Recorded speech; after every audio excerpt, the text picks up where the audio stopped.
Yes, here it is, the Gen 2 battery tray with the all-important larger battery box. I now need to get this into there.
Now, this is the sort of thing that I just cannot bring myself to put back on a bike in the state that it comes off. This all needs cleaning, and actually this tail tidy isn't particularly tidy and it's all flaking. There. Yeah, that'll be getting painted before it goes back on. Okay, so I've managed to strip down the tail tidy, which was interesting. The indicators barely came out properly. I'm not exactly sure what's going on here. We've got an Evotech tail tidy with an R&G number plate light. So that's an interesting combination. This number plate light, if I'm going to paint this, that number plate light needs to come off via these nuts and bolts here, which don't come off. Those nuts are not coming off. So that's a balls up, isn't it, R&G? If you're going to use captive bolts, make them captive. That now needs cutting off. And the only reason why I have to do this whole damn job in the first place is because Evotech don't know how to paint anything. This is a pretty decent design. This is the second Evotech tail tidy that I've dealt with now. I've got one on my 125, and the design, the shape, everything seems to work really well. But exactly the same things happened with both of them. Major paint flaking. Evotech, you need to learn how to bloody well paint something. Right then, let's move on to the exhaust. Let's get this off.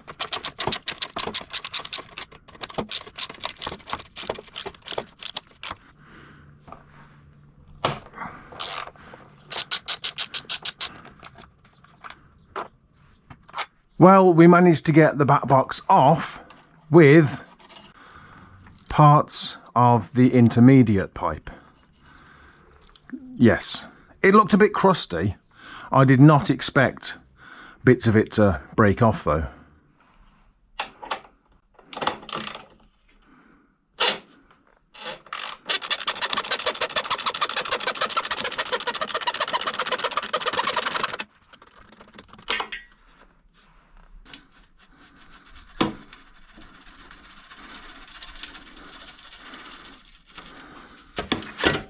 This pipe's meant to come out from underneath as well, but we've got to get the battery tray out, so I may just wait until the battery tray's out and take that up from above. Right then, let's crack on with the battery tray. I'm convinced this cable is not meant to be over the top there. I think someone's failed to wire it in underneath.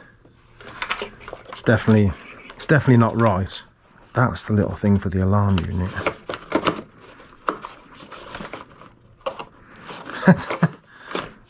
How?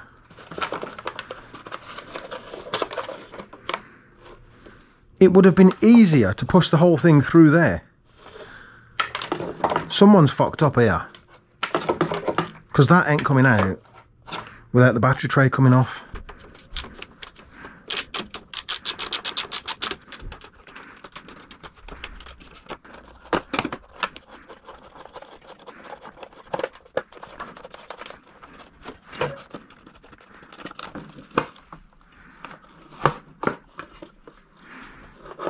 Okay, the cable's going to come out with the tray.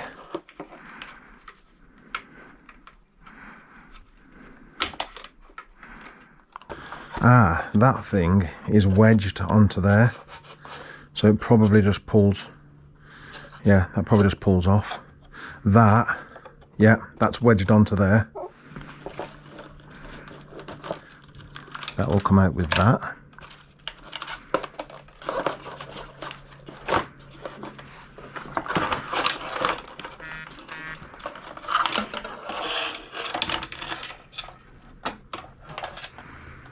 There we go, one 2006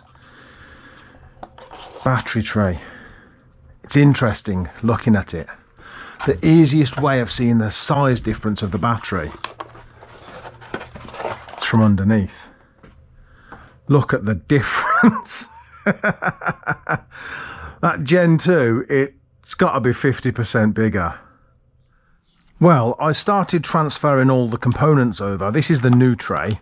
Started transferring everything across from the old tray, like the alarm sensor, the strap for the battery, the strap for the alarm unit, and then realised the lock, of course, for the seat, I need the lock off the old tray. But in their infinite wisdom, Triumph have riveted them in place. So I have to drill the rivets out, which I started doing on the old tray, and then realised after having drilled the 2 rivets out, this won't actually come out because of that bracket, which is also riveted in place. So that now needs drilling out. Then I got to do the same on the new tray, transfer the lock across, re-rivet the lock and the bracket. Honestly, Triumph, at this point I think you're just trolling people.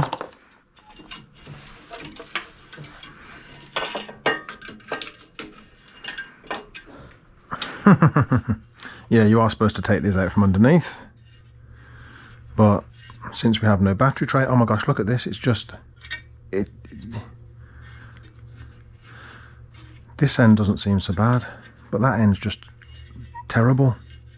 Well, we will continue to transfer the components over onto the new battery tray, and then we'll see if we can get a replacement intermediate pipe, and then it should just be a case of putting everything back together.